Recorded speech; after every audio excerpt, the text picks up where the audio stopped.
Our top story tonight on Gravitas is about the strategic nightmare, in a way, that's been lurking in the shadows for India. For long, India has dreaded the prospect of being encircled by countries leaning towards China, and now it seems that fear is moving closer to reality. With the recent political shifts across its neighborhood, India finds itself increasingly encircled by countries aligning themselves with Beijing. You see, this is not just about diplomacy or trade, it's about power and influence, just to put it simply. It began with the Maldives, then Bangladesh seemed to be gravitating towards China, and now it appears Sri Lanka is becoming Beijing-leaning. So what does all of this really mean for India? It paints a grim picture. Our countries surrounding it increasingly prioritizing partnerships with Beijing over New Delhi.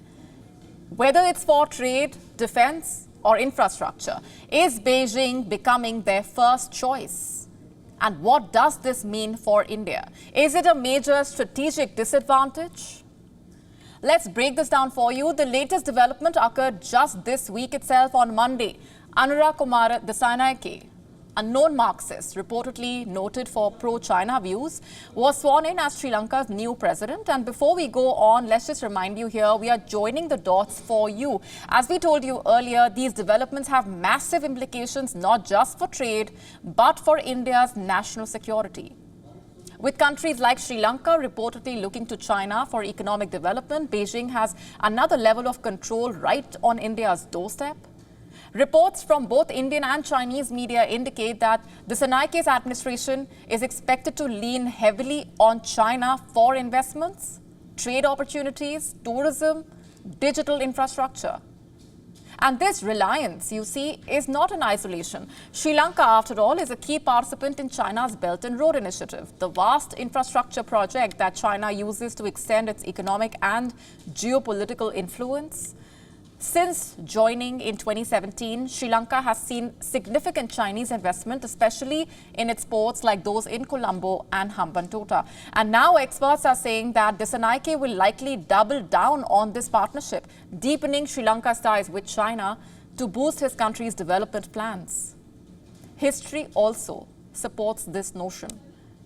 As per reports, the roots of Desai's party, the Janata Vimukti Perumuna, JVP, trace back to the pro-China wing of Sri Lanka's communist movement in the 1960s. And historically, China has supported Sri Lanka whenever left-leaning politicians held power.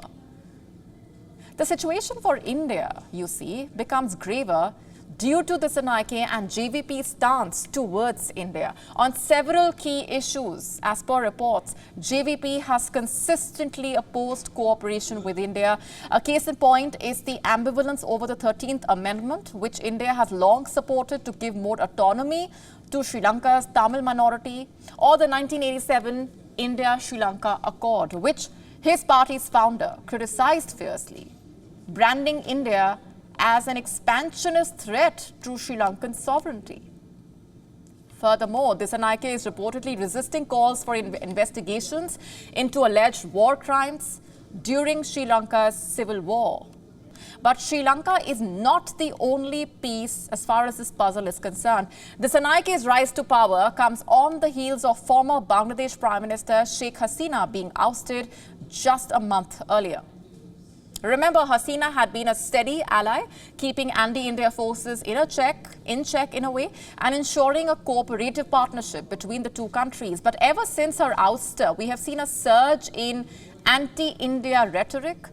The BNP's and India Out campaign, for that matter, the boycott of Indian goods during Ramadan are just the latest examples of Bangladesh distancing itself from India and potentially tilting towards China. Bangladesh also recently, remember, secured duty-free access for its exports into China's vast market as part of Beijing's policy to increase trade with the least developed countries. The economic allure is clear, but the political implications are hard to ignore. And then there is the Maldives. In 2023, pro-China candidate Mohammad Moizu took office, riding a wave of anti-India sentiment. One of his first moves was expelling Indian military personnel and cutting security ties with New Delhi. Instead, Moizu reportedly opened the doors for China, even allowing Chinese research vessels to dock at Maldivian ports despite India's objections. His presidency shifted the Maldives towards China's orbit, a critical development given the country's strategic position in the region. So, what's India left with? In a way, a shrinking list of allies and growing Chinese clout in its backyard. Each of these countries, in a way, Sri Lanka, Bangladesh, the Maldives, was once a stable partner for India, and now are they turning towards Beijing, increasingly creating a geopolitical concern for New Delhi? India's diplomatic and security challenges are growing. The question remains, how will India respond? Because one thing is certain, China's ring of fire is closing in. To stay up to speed with the latest news, download the WION app and subscribe to our YouTube channel.